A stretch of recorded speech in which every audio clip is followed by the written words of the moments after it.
18 தர்பார் வந்துட்டாயா. வணக்கம் மக்களே, அதே அன்போட பாசத்தோட நேசத்தோட ஏகப்பட்ட விஷயத்தை உங்களுக்காக கொண்டு வந்திருக்கோம். தர்பாரா தொடங்கிடலாமா? அதாவது பாத்துங்க, தேவையில்லைங்க, இதெல்லாம் எவ்வளவு ஆபத்து தெரியுமா? உலக நாடுகள் அங்கங்க அதனுடைய வடுக்கள் ஆறாம இருக்கிறப்ப எதுக்குங்க இந்த மாதிரிலாம் பண்ணிக்கிட்டு இருக்கிறீங்க அப்படின்னு ஆண்டவர் கேள்வி கேட்டிருக்கா. அப்படி ஒரே நாடு ஒரே தேர்தல் என்றெல்லாம் சொல்வது எவ்வளவு ஆபத்தான பேச்சு.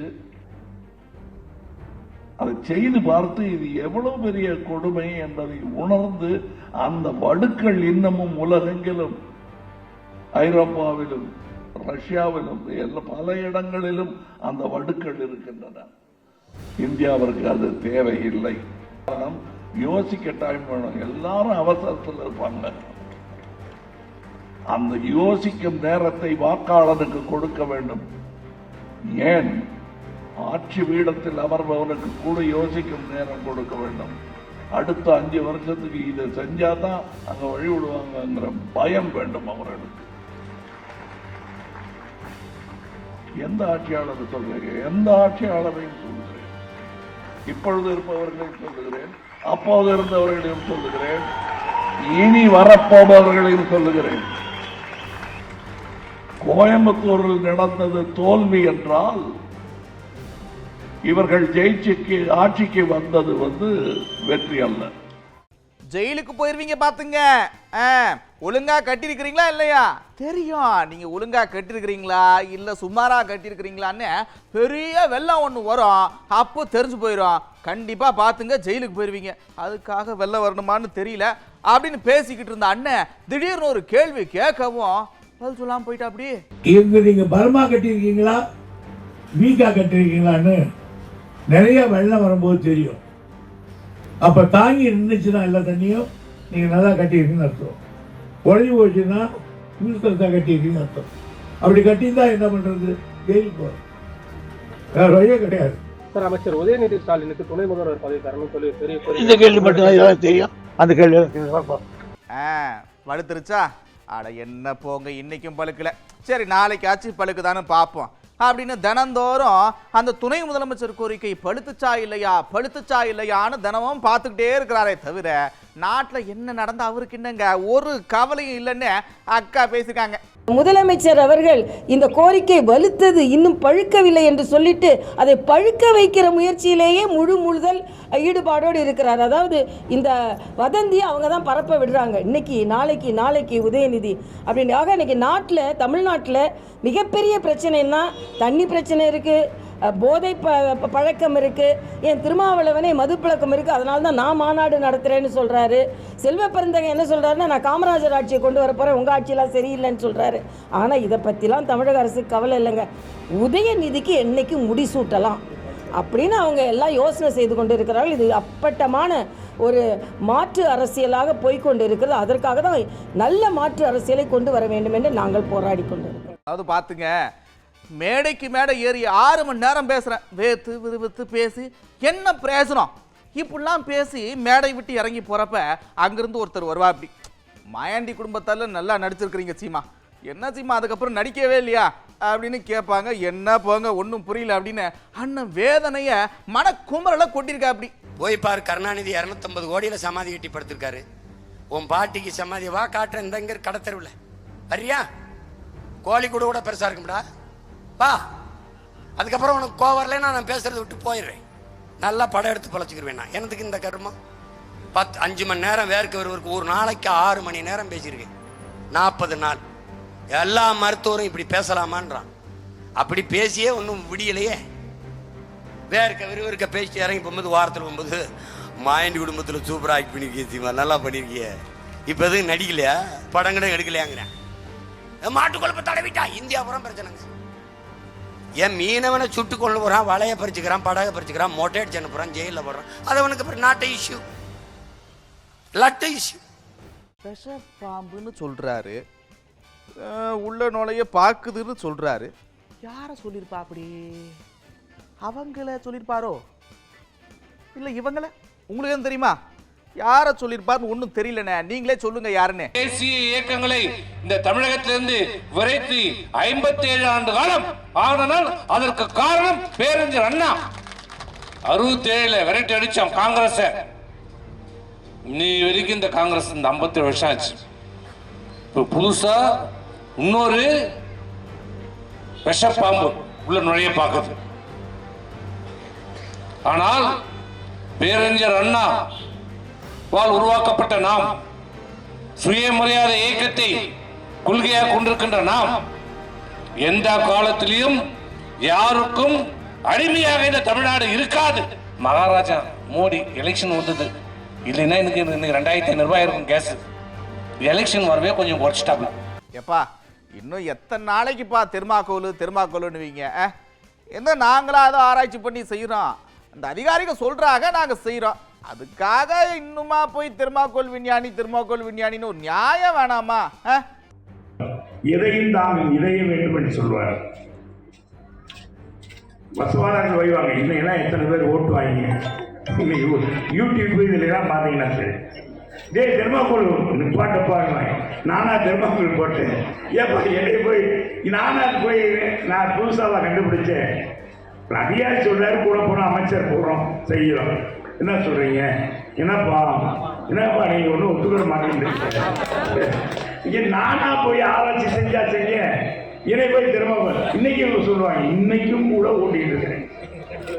நம்ம தலைவர் அண்ணாவை பற்றி இந்த அண்ணா புதையில போட்டேன்.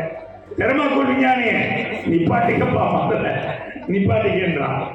எப்போ நான் ஒண்ணுமே செய்யாத பாவம் ஒரு பழி ஒரு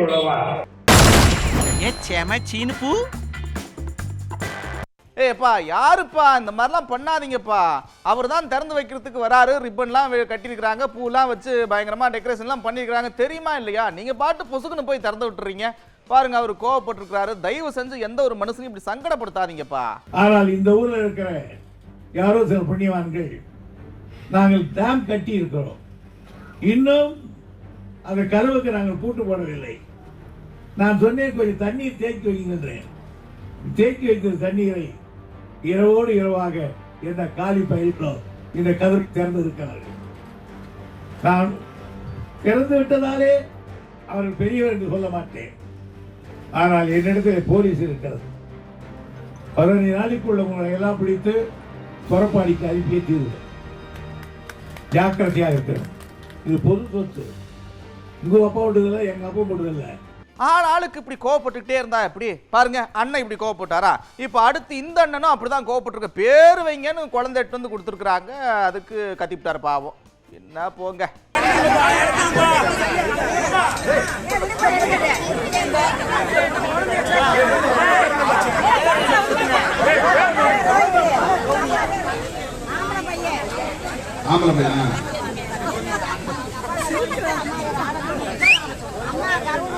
ரோஹித் ஆனந்த் ஆகியோரின் இந்த அழகிய ஆண் குழந்தைக்கு தமிழ் வளவன் என்று பெயர் சூட்டி வாழ்த்துகிறேன்.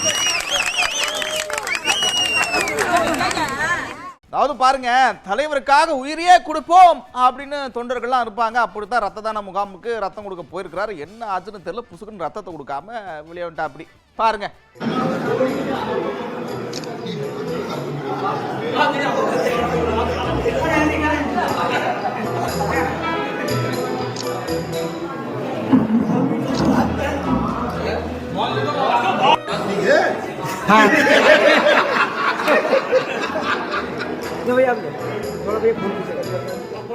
அங்க பாருங்க, அடுத்த ஒரு எம்எல்ஏ என்ன பண்றாருன்னா, அவங்க ஏரியாவுக்கு புது பஸ்லாம் விட்டுருக்காங்க. அதை தொடக்கி வைக்கிற நிகழ்ச்சிக்கு போனவர் என்ன தோணுச்சுனமோ திடீர்னு பஸ்ல அப்படியே டிராவல் பண்ணி கூட சேர்ந்து டிராவல் பண்ண எல்லாத்துக்கும் அவரே டிக்கெட் எடுத்திருக்கா. அப்படி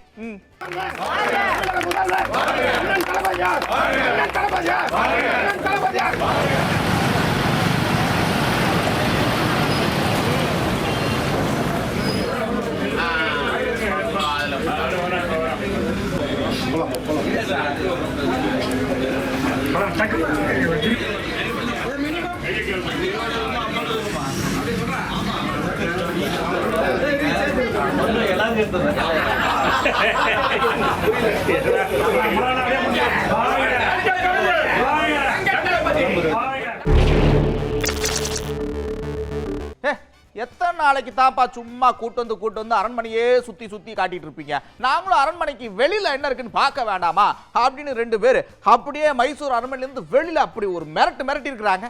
யாருப்பா அவங்க அப்படின்னு கேக்குறீங்களா? நீங்களே பாருங்க.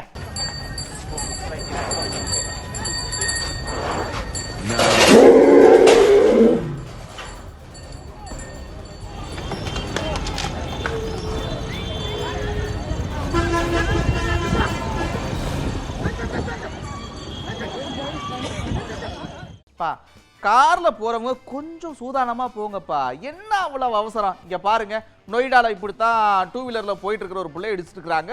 எப்படியா நல்லபடியா காப்பாத்திட்டாங்க. இருந்தாலும் கொஞ்சம் உஷாரா இருங்க.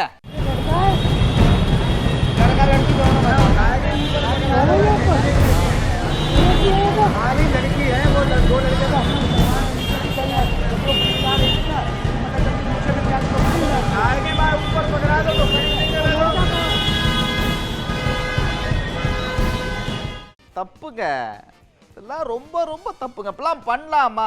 பஸ்ஸை நிறுத்திட்டு எத்தனை பேருக்கு இடையூறு. இப்போ காவல்துறையெல்லாம் பார்த்துக்கிட்டு இருக்கோம்.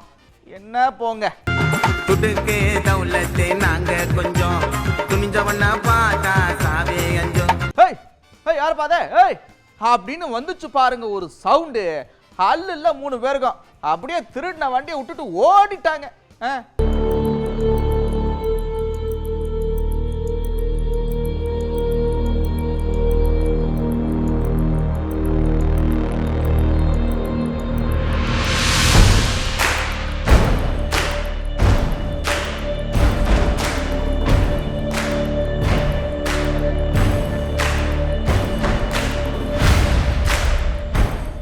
பாருங்க, மலை பிரதேசத்துல தான் அடிக்கடி இந்த மண் சரிவு ஏற்படுறது, உள் வாங்குறதுலாம் நடக்குதுன்னு பார்த்தா இப்போ திடீர்னு பூனேல அப்படித்தான் நிறுத்தி இருந்த ட்ரக்கு அப்படியே சாயிற அளவுக்கு ஒரு பள்ளம் ஏற்பட்டிருக்குது.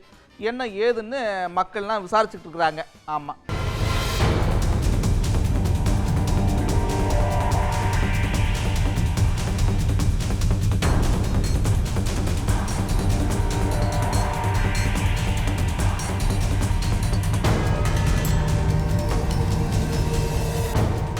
அதாவது பார்த்துங்க, நம்ம ஊர்லலாம் இந்த மாநாடெல்லாம் நடக்கும், மேடையெல்லாம் அமைப்பாங்க, அந்த வாழைத்தாறு கரும்பு எல்லாத்தையும் தூக்கிட்டு போவாங்க. நீங்களும் பார்த்துருப்பீங்க. இப்படித்தான் ஒரு சம்பவம் பீகார மீனை தூக்கிட்டு போயிருக்கிறாங்க. ஆமா, மீன் ஆசையா வளர்க்கலான்னு எடுத்துட்டு வந்து முதலமைச்சர் விட்டுருக்காரு. பார்த்துங்க, அடுத்த நிமிஷம் காணாம போயிருச்சு.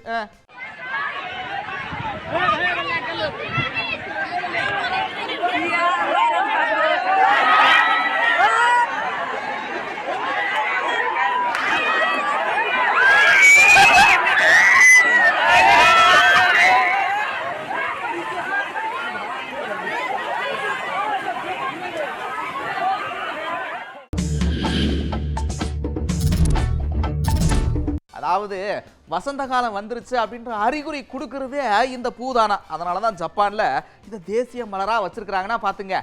நம்ம கொடைக்கானல்ல செர்ரி மலர்கள்லாம் அடடடடடா சும்மா பூத்து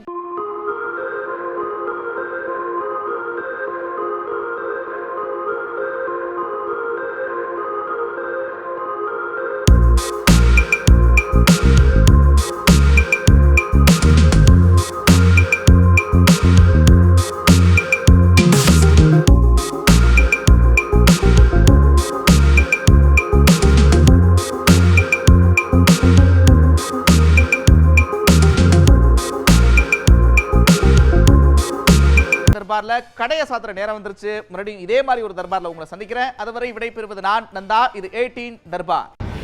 18 தர்பார் வந்துட்டாயா